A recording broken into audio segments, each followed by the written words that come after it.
Kabanata 531. Sa hating gabi, dumating si Harvey at ang iba pang pamilya Zimmer sa punerarya. Umalis agad ang mga pulis pagdating nila doon. Inihinto ni Harvey ang isa sa mga papaalis na sasakyan para tanungin ang sitwasyon. Ayon sa resulta ng autopsy, nahulog si Ang sa kanal at nalunod matapos malasing. Para sa isang ekspertong tulad niya, namatay sa ganitong paraan ay lubhang nakakahiya. Pero para sa pulisya, tapos na ang kasong ito dahil nalutas na ang misteryo. Nagpasalamat si Harvey bago naglakad papunta sa sala kasama ang iba. Ang lugar na karaniwang tahimik ay napuno na ng ingay. Iisipin ng mga hindi nakakaalam na gabi ang lugar ay parang palengke. Dumating si Harvey at ang iba pa sa morgue, at nakita nilang maraming tao sa loob. Bukod sa mga nakatataas, naroon din sina Ruben at Elodie. Si Ruben ay may hawak na isang string ng mga butil, ang kanyang ekspresyon ay kakilakilabot. Kung tutusin, matagal na siyang nakasama ni Ang at kanyang pinaka-pinagkakatiwalaang subordinate. Natural lang na magalit si Ruben pagkatapos mamatay ng biglaan si Ang. Ang kanyang lakas ay nabawasan ng husto, dahil si Ang ay isang napakalakas na manlalaban para sa kanya. Kakaiba kung siya ay hindi malungkot. Tiningnan ni Elodie ang malamig na kabaong na may malungkot na tingin. Ganun pa man, medyo malinaw na nagpapanggap lang siya. Kalmadong sinulyapan ni Harvey ang mga tao, saka tumingin sa bangkay ni Ang. Namamaga ang mukha ni Ang ngunit puno ng galit ang ekspresyon nito.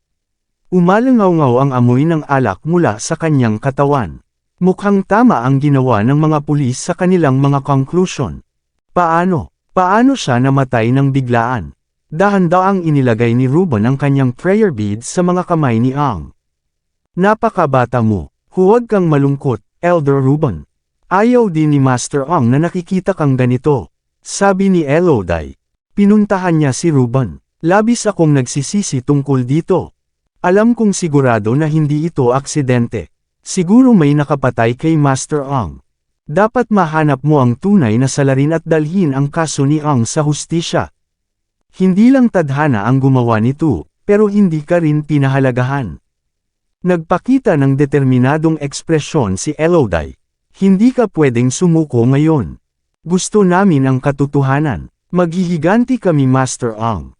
Ako ang may kasalanan nito. Kung hindi ako lumalaban para sa posisyon ko, hindi sana hahantong sa ganito si Master Ang.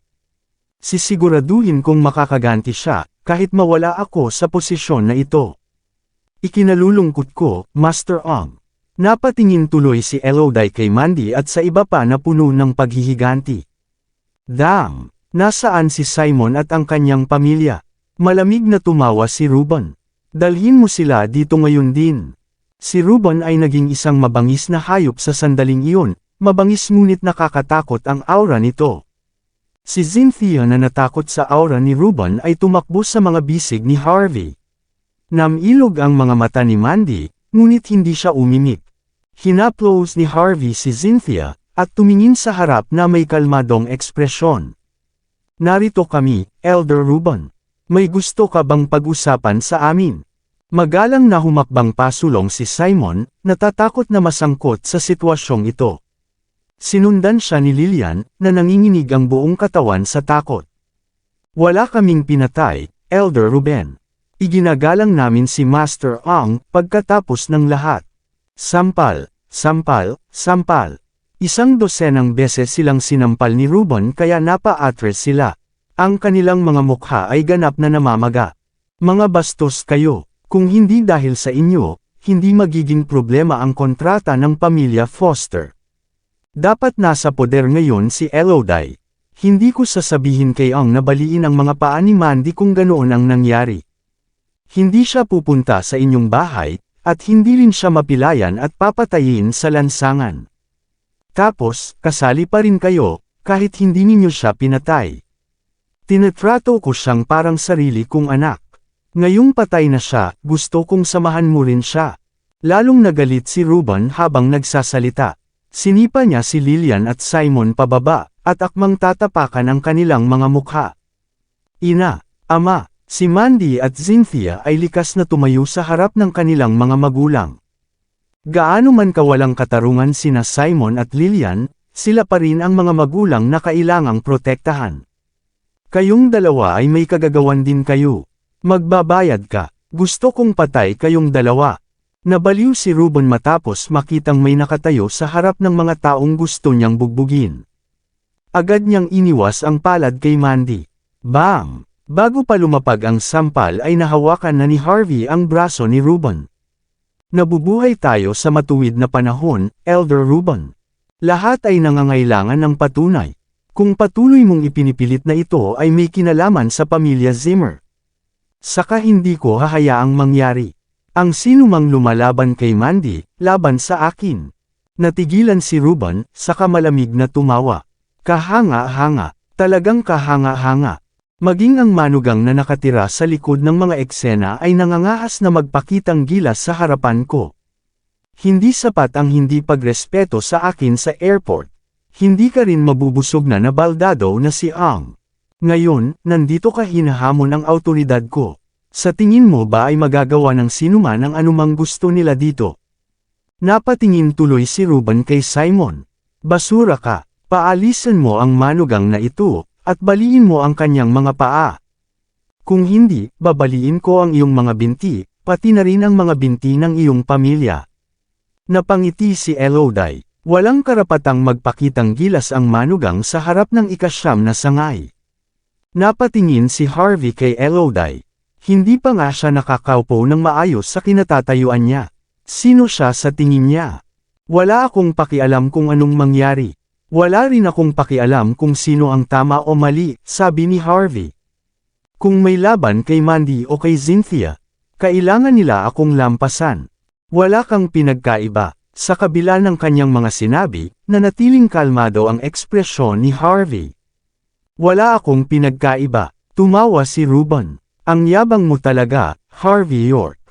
Hindi mo ba naiintindihan na hindi mo kayang labanan ang isang top figure na tulad ko?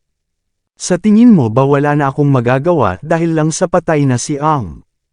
Ibaba mo siya. Hinaway ni Ruben ang kanyang kamay. Sa sandaling iyon, ilan sa mga bodyguard ng pamilya Jean ang naglabas ng kanilang mga baril at tinutukan nila si Harvey. Para sa kanila, kung gaano kahusay si Harvey, hindi niya kayang matalo ang baril, kahit gaano pa siya kahusay. Harvey, ingat ka, sumunod si Cynthia kay Harvey. Sa pagkakataong iyon, 3 palaso ang biglang bumaril kay Harvey mula sa likuran. Gumulong-gulong siya sa lupa, hinandang si Cynthia, at nagawa niyang iwasan ang pag-atake. Q.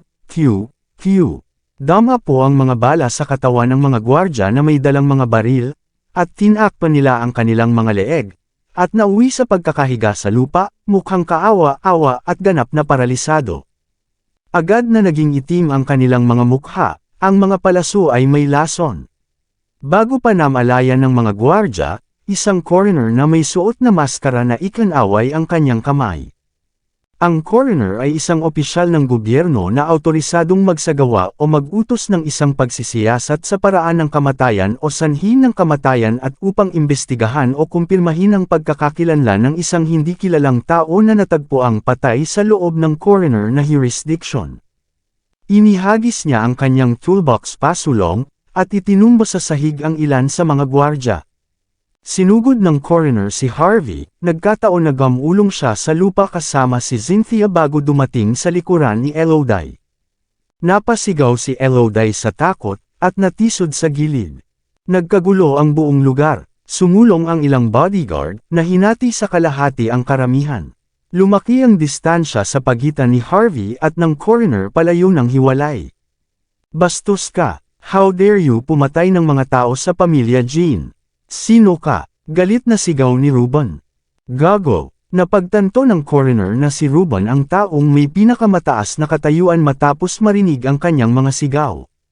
Sa isang iglap ay lumitaw siya sa harap ni Ruben, at inilagay ang kutsilyo sa harap mismo ng lalamunan ni Ruben.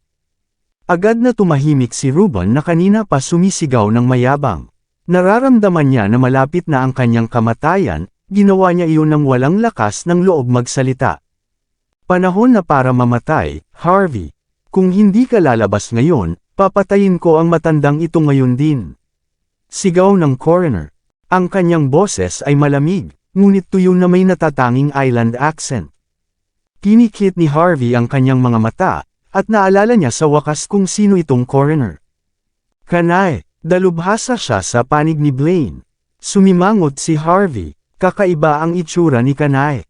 Karaniwan, hinahabol ni Blaine ang sinumang gusto niya, ngunit hindi ang sinumang kasama niya. Ito ay talagang mahirap, may mga assassin dito. Protektahan si Elder Ruben. Hindi siya dapat mamatay dito. Tawagin mo lahat ng guard dito. Tumawag ka na rin ng pulis. Nagkagulo ang ika-9 na sangay. Nagsisigawan sa takot ang mga dalaga habang tumatakbo palayo. Umalis din sa lugar ang mga tinaguriang matataas na opisyal. Lumapit ang lahat ng mga gwardya na may hawak na mga baril. Sumuko ka na, Harvey. Bibigyan kita ng 30 segundo para magdesisyon. Kung hindi, papatayin ko ang matanda ngayon din. Kinalagkad ni Kanay si Ruben patungo sa isang sulok, at tinakpan ang kanyang mga blind spot. Ang kaguluhan ay tumigil saglit, maraming tao ang tumitig kay Kanay nang may galit. Ang ika-9 na sangay ay magkakaroon ng malaking problema kung mamatay si Ruben. Huminga ng malalim ang mga armadong gwardya, at inalis nila ang safety lock ng kanilang mga sandata at itinutok sa mahinang parte ni Kanay na mga spot, at handang magpaputok anumang oras. Bitawan mo si Elder Ruben. Hindi ka karapat-dapat na bihagan si Elder Ruben. Kung hindi ka bumitaw, papatayin ka namin ngayon din. Nag-ipon ng lakas ng loob ang mga nakatataas at gwardya para magsalita. Samantala, nagawang pekalmehan ni Ruben ang sarili pagkatapos ng ilang sandali. Wala akong pakialam kung sino ka, ngunit dapat mong malaman na ako ang nakatatanda sa pamilya Jean, isa sa nangungunang 10 pamilya. Kung gagawin mo kahit isang daliri sa akin, kahit sino ka man o saan ka man pumunta, tiyak na tatapusin ng pamilya Jean ang iyong buong pamilya.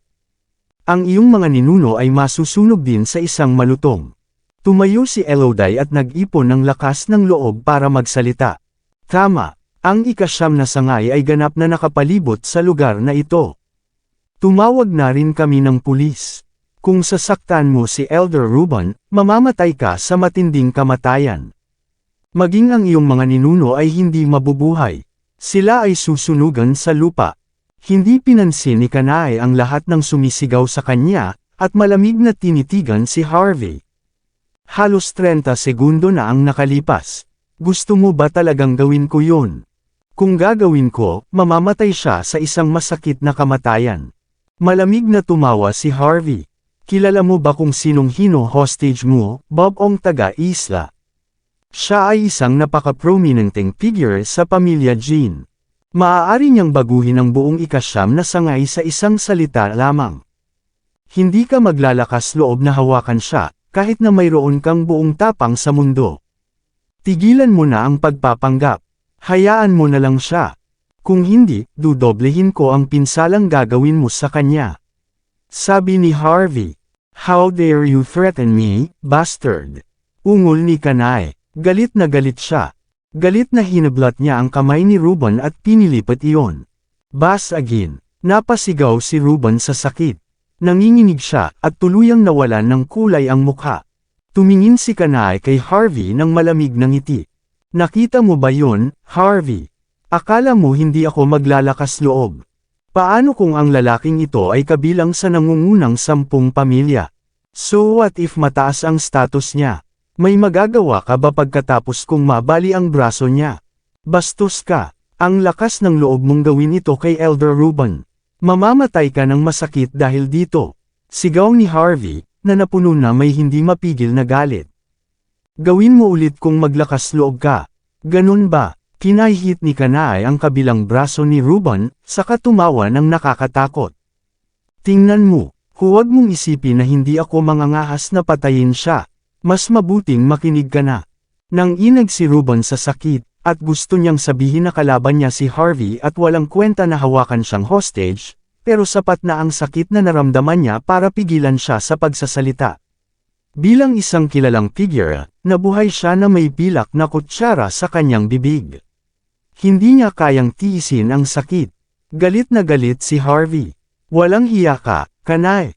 How dare you do this to him? Bilang manugang ng pamilya Jean, hinding-hindi ako magbibigay pataas. Kabanata 5035. Kahit manugang lang ako, parte pa rin ako ng pamilya.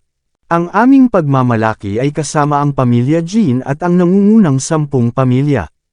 Mas gugustuhin pa naming mamatay kaysa magmakaawa para sa aming buhay. Bas again. Bago pa matapos magsalita si Harvey ay pinitik ni Kanai ang binti ni Ruben. Kanina ka pa nagsasalita ng ganyan. Napaungol si Kanai. Halos gamulong si Ruben sa lupa pagkatapos ng lahat ng masakit na sakit. Hindi niya inaasahan na ganito pala kalupit si Harvey sa pagpapahirap sa kanya gamit ang ibang tao. Nagulat din ang ibang mga nakatataas. Ang mga taga-isla na ito ay lamaking natatakot sa kanilang mga kaaway o ano paman. Wala ba siyang kinatatakutan? Siya ay nakatadhana upang labanan ang buong pamilya para sa pagpilay kay Elder Ruben tulad nito. Huminga ng malalim si Harvey, parang nagsisimula na siyang umindayog. Sa wakas ay sinulyapan niya si Elodie. Iaalok ko ang aking sarili bilang isang hostage. Pero sa isang kondisyon. Bitawan mo ang babaeng iyon. Tinuro ni Harvey si Elodie. Siya ang branch head namin. Dapat siyang mabuhay. Hindi ako pupunta sa iyo hanggat hindi siya nakaalis sa lugar na ito. Bahagyang nagbago ang ekspresyon ni Elodie. Harvey, ikaw. Swoosh. Bago pa matapos magsalita si Elodie, iniwas ni Kanai ang kanyang kamay, isang palaso ang tumagos sa kanyang tuhod. Medyo may kalayuan, ngunit nataman pa rin si Elodie, nagamulong-gulong siya sa lupa sa sakit, at gustong-gusto niyang sakalin si Harvey ngunit walang lakas para gawin iyon. May kontrol ako sa buhay at kamatayan ng lahat dito. Malamig na bulalas ni Kanai. Kapag tahol ka pa ng tahol, babaliin ko rin ang braso ng babaeng ito. Labis ang galit ni Ruben nang makita niyang nasugatan ang kanyang babae. Ano pang hinihintay mo, Harvey? Papatayin ko ang buong pamilya mo kapag hindi ka pumunta dito ngayon. Napabuntong hininga si Harvey. Hindi na kailangang magpanggap na makipaghiwalay sa akin, sir.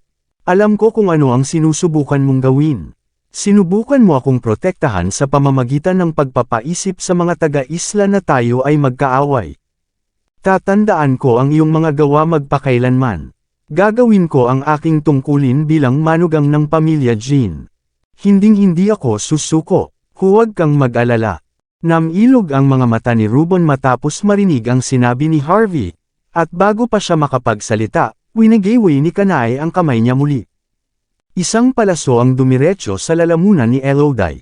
Nanginginig ang kanyang katawan habang unti-unting nauubos ang kanyang buhay. Hindi niya inaasahan na mamamatay siya ng ganito sa isang napakahalagang sandali. Sa kasamaang palad, walang punto na magalit dito. Natahimik ang karamihan, iniisip na malupit ang mga taga-isla. Walang inaasahan na ang pinuno ng sangay ay mamamatay ng gayong madali. Medyo nagulat si Harvey, at hindi rin niya inaasahan na papatayin si Elodie. Yung mga taga-isla ay mga hangal na tao. Lahat ba ng mga taga-isla ay ganito? Natahimik si Ruben, sa kagalit na sumigaw. Anak! How dare you kill my woman? Papatayin kita. Papatayin kita. Lahat. Barilin niyo siya. Barilin siya ngayon din. Mas gugustuhin pang mamatay ni Ruben kaysa maging kasangkapan ng mga taga-isla. Hamalakhak si Kanai, saka muling nagwagayway ng kamay. Isang espada ang kumikinang at gumalaw na kasing bilis ng kidlat, at tumalsik ang dugo sa lupa. Napuno ng kawalang paniwala, galit, at inis si Ruben nang bumagsak siya sa lupa, na unti-unting namamatay. Hindi niya akalain na mamamatay siya kapag mayroon siyang ganoong kalaking kapangyarihan sa kanya. Naramdaman ng mga opisyal ang panginginig ng kanilang buhok pagkatapos makita iyon. Sa wakas ay napagtanto nila na hindi lahat ay maaaring kumuha ng posisyon bilang pinuno ng sangay.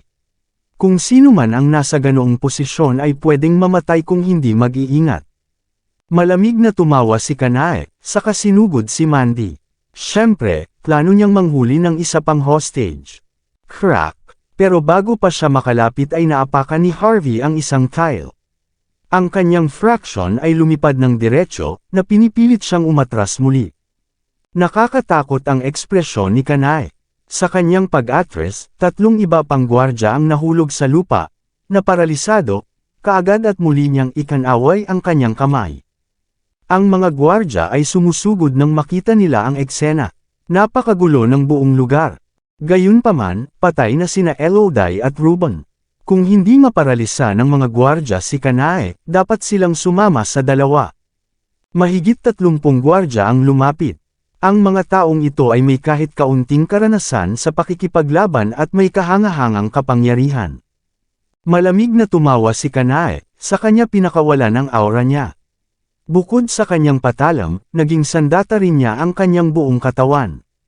Naghagis siya ng sunod-sunod na atake habang pasulong. Ang lugar ay naging isang larangan ng digmaan. Pinikit ni Harvey ang mga mata na umatras kasama ni Mandy at Cynthia para hindi sila makakita ng ganitong madugong tanawin.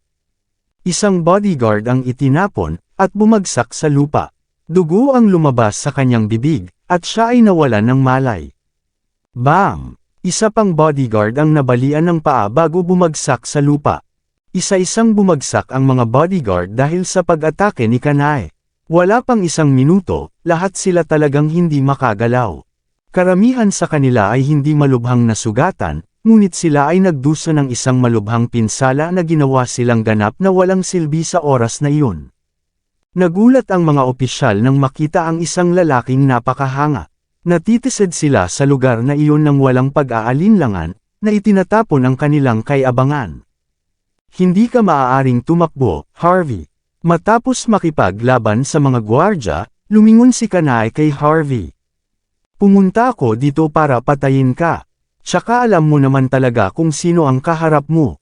Napangiti ng mahina si Harvey.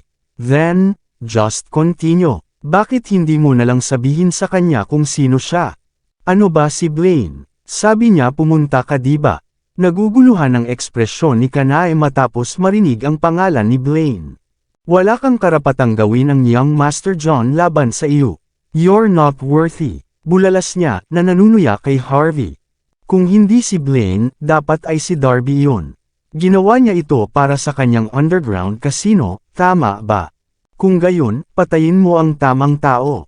Nagkibit balikat si Harvey. Gayunpaman, ang kalagayan ni Darby ay malapit na nauugnay sa head ng pamilya Jean. Si Ruben kasi ngayon ay patay na. Mula sa isang tiyak na pananaw, nagawa ni Kanae na maghiganti kay Darby. Tahimik, Harvey, ungol ni Kanae, nakatitawang pagbabanta. Ipapaalas na kita ngayon. Itinaas niya ang kanyang kutsilyo, tila isang demonyong puno ng paghihiganti. I'm sorry, but you don't have the right to do that. You are not worthy. Humakbang pasulong si Harvey, pagkatapos ay mahinahong idinantay ang palad niya pasulong. Isang malakas na sampal ang tumunog, at agad na pinalipad si Kanae. Tumama siya sa lupa, at ang aura sa loob niya ay nawala agad. Mga martial artist mula sa isla, karate genius, espiritu ng Bushido. Ang lahat ng ito ay nakatakdang gumuho sa harap ni Harvey. Ngumiti si Harvey kay Kanae, na paralisado sa lupa. Kung ako sayo, titigil na ako sa paggalaw ngayon. Kung ikaw ay mamilipit ka, baka hindi ka na makabalik ng buhay. Nilabas ni Harvey ang cellphone niya. May balak ka bang tumawag ng pulis? Ungol ni Kanae. Nawalan na siya ng lakas para lumaban, pero nakatalikod pa rin siya na puno ng pandidiri habang nakatitig kay Harvey. Walang kwenta. Isa akong taga-isla. Mayroon akong diplomatic immunity. Hinampas ni Harvey si Kanae sa ulo. So true. Kung hindi mo lang ako pinaalala, nakalimutan ko na.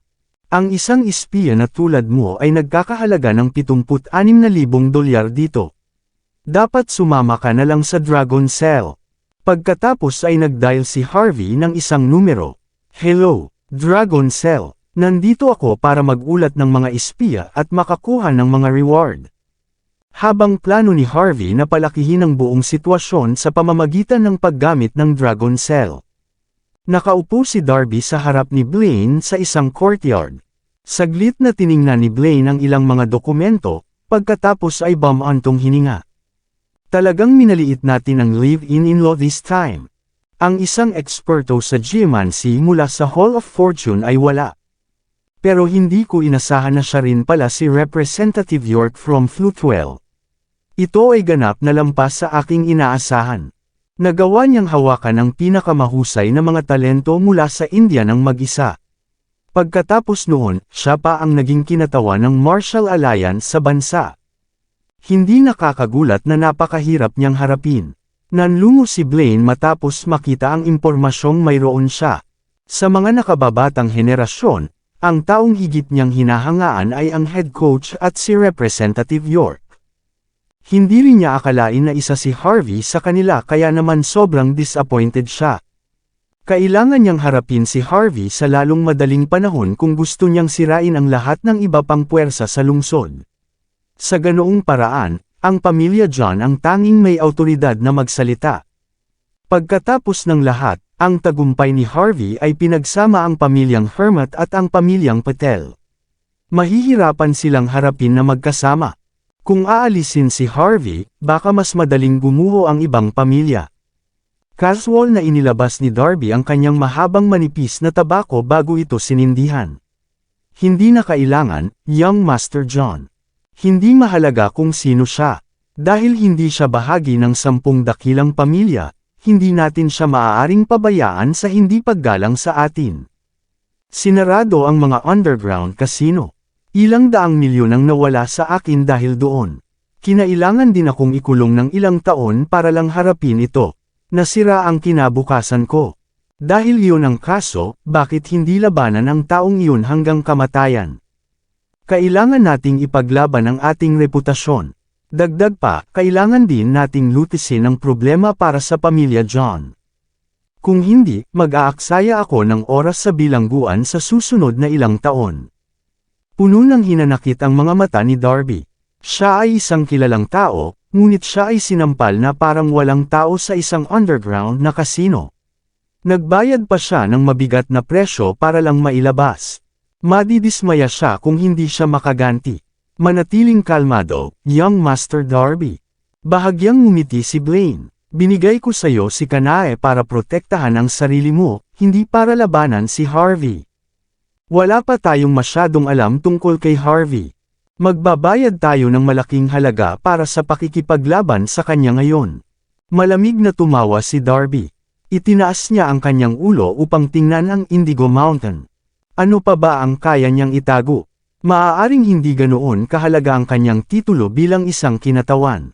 Kung talagang invincible siya, kahit hindi natin siya patayin, pwede naman natin siyang guluhin, di ba? Higit sa lahat, kung matutuklasan natin ang kanyang tunay na pagkatao sa pamamagitan ng pag-iimbestiga sa kanya, mas madali para sa atin na makitungo kasama siya mamaya. Si Darby ay may kumpiyansa na ekspresyon sa kanyang mukha, na parabang nasa kanya ang lahat. Tumawa si Blaine, at humigop ng kanyang black tea. Lubos niyang hinangaan ang pagkainip ni Darby. Hindi nararapat na imbestigahan niya si Harvey. Hindi niya yun style. Ang pagpapaalam kay Darby na makipaglaro kay Harvey ay lubos na makikinabang sa kanya. Since Darby is only thinking about regaining his reputasyon, para siyang isang napakakapakipakinabang na sangla. Nang makita ang ekspresyon ni Blaine, nag-isip sandali si Darby. Bigla siyang may naalala. Tama, may sasabihin ako sayo. Ibinigay ko ang utos kay Kanae noong ako ay nakalabas. Sinabi ko sa kanya na tapusin si Harvey kahit na ano. Gusto lang ni Blaine na protektahan ni Kanae si Darby para hindi matakot si Darby na labanan si Harvey. Gayunpaman, isinapanganib ni Darby ang lahat para kumilos si Kanae. Ano? Kumunot ang noo ni Blaine. Sinabi ko sa kanya na protektahan ka, ngunit sinabi mo sa kanya na patayin si Harvey. Bulalas niya habang nakapikit. Tama, malamig na sagot ni Darby. Gusto kong ipagpatuloy ang pagbibigay ng problema kay Harvey habang ang ika-9 na sangay ay nagkakagulo. Pero parang mas nakakapresko ang pagpatay sa kanya. Talagang mapilayan siya nito. Wala akong pakialam kung sino siya. Hindi siya magkakaroon ng pagkakataong mabuhay laban sa isang dalubhasa tulad ni Kanae. Oh, ikaw, Antong hininga si Blaine. Bakit hindi mo sinabi sa akin noon ang tungkol dito? Hindi mo ba naiintindihan na kailangan mong gawin ang lahat laban sa isang tulad ni Harvey? Si Kanae lang ay hindi sapat. Huminga ng malalim si Darby. Huwag kang mag-alala, young Master John. Naniniwala ako sa kakayahan ni Kanae. Bukod dito, kahit na mabayaran ang aking paghihiganti, kailangan kong manatili sa likod ng mga rehas sa loob ng ilang taon. Nawala ko ang lahat. Wala akong dapat ikatakot. Kapag namatay si Harvey, pananagutan ko. Hindi rin kita isasama. Hinawakan ni Blaine ang kanyang tasa, nakasimangot sandali. Ang mga bagay ay hindi kasing simple ng iniisip mo. Ito ang Golden Sands. May rules tayo dito. Maging ang pamilya John ay hindi nagawang kontrolin ang buong lungsod. Narito ka pa, nagpapadala ng mga tao para patayin si Harvey. Nilabag mo ang mga patakaran. Hindi mo man lang sinabi sa akin ang tungkol dito. Mahihirapan akong protektahan ka kapag may nangyari. Maraming salamat sa lahat ng sumusubaybay. Please subscribe and follow my YouTube and Facebook channel, Filipino Novel. Maraming salamat po. Kung magseryoso ang mga bagay-bagay, grabe kung ikulong ka ulit habang si Harvey ay ayos lang. Isa kang mahalagang manlalaro sa larong ito. Kung mangyayari talaga iyon, maraming gulo. Nanghihinayang na umiling si Blaine. Kung alam niyang walang kwentang teammate si Darby, hindi niya sana tinulungang pumasok si Darby sa unang lugar. Ang ganitong mga tao ay dapat mabulok sa likod ng mga rehas. Papabalikan mo si Kanae. Walang pagdadalawang isip na utos ni Blaine. Hindi mahalaga kung ano ang nangyayari ngayon. Tawagan mo siya pabalik. Hindi, ilabas mo siya sa bansa. Huwag mo na siyang hayaang magpakita pa sa harap natin. Magpapanggap tayong hindi natin siya kilala. Tumingin si Darby kay Blaine, na nalilito. Medyo nag-e-exaggerate ka, no? Malamig niyang sabi. Siya ay isang live-in son-in-law lamang. Huwag kang maangas, Darby, sagot ni Blaine. Sa tingin mo ba ang isang manugang na tambay lang ay mabubura ng ganyan ang kasino mo? Sa palagay mo, kaya ka bang ipakulong ng isang tulad niya nang walang babala? Akala mo wala na siyang magawa, pero sinusubukan ko pa ring malaman kung ano pa ang kaya niyang gawin. Hindi lang ikaw, kahit ilang beses akong natalo laban sa kanya. Gusto mo na bang mamatay? Bakit ka ba kumikilos ng walang ingat? Medyo naiinis si Darby matapos marinig ang sinabi ni Blaine. Hindi niya alam kung ang maalamat na young master sa harap niya ay masyadong maingat o duwag. Ngunit sa sandaling ito, hindi siya mangangahas na gumanti. Okay, I'll contact him, aniya, na nakapout. Kahit na, kalahating oras na ang nakalipas. Malamang natapos na ni Kanae ang kanyang gawain noon ngayon. Kumunot ang noo ni Blaine. Nang makita ang takot sa mukha ni Blaine, at tubiling nag-dial ng numero si Darby, na malamig na nanunuya. Gayunpaman, hindi kumonekta ang tawag. Nagbago ang ekspresyon ni Darby, at tinawagan niya ang isa pang numero. Agad na nakonekta ang tawag, at isang mahinang tawa ang narinig. Young Master Darby. Takot na takot si Darby. Kusang ibinaba niya ang tawag, na nakasimangot. May sumagot ng telepono na hindi ko kilala. Sumimangot din si Blaine. Sino ta? Anong sabi niya? Napaawang ang bibig ni Darby. Ibinaba ko na ang telepono. Ikaw, bago pa man makapagsalita si Blaine ay nahagap ng sasakyan ng front gate. Ilang dark green Toyota Prados ang nakaparada sa labas. Dumagsa sa lugar ang mga taong nakasuot ng pulang uniforme. Nagpalitan ng tingin ang mabangis na mga gwardya ng pamilya John, nataranta, at napaatras sa takot. Alam nila kung sino ang mga ito na tao noon, at hindi nila kayang labanan ang mga ito. Sinipa ng mga lalaking nakared ang gate kung saan nakaupo sina Blaine at Darby. Pagkatapos ay tinutukan sila ng baril na may nakatanggal na safety lock. Darby Savior, lahat ng sasabihin mo ay gagamitin laban sa iyo sa korte. Kung kumilos ka kahit kaunti, mamamatay ka. Ang mga salitang iyon ay puno ng layuning pagpatay. Mukhang natakot si Darby, at mabilis na kinuha ang telepono. Kabanata 540. Nagulat si Darby, ngunit isa pa rin siyang makaranasang young master. Sino kayo? Hindi mo ba alam na ito ang tirahan ng pamilya Xavier? Ako si Darby Xavier. Bang! Gayunpaman, hindi pinansin ng mga lalaki si Darby at hinila ang gatilyo. Nagkaroon ng malakas na putok, at ang cellphone ni Darby mismo ay sumabog sa kanyang kamay. Ang mga lumilipad na metal shards ay direktang nasugatan ang kanyang buong katawan. Blaine scoffed, at ikinaway niya ang kanyang kamay, na sinasalo ang lumilipad na mga tipak ng metal ng madali. Pagkatapos ay nabuo niya ang mga fragment sa isang bilog, at casual na inihagis ito sa lupa. Ang buong lugar ay magulo. Naningkit ang mga mata ni Darby sa galit sa puntong ito, handa siyang lumaban hanggang dulo.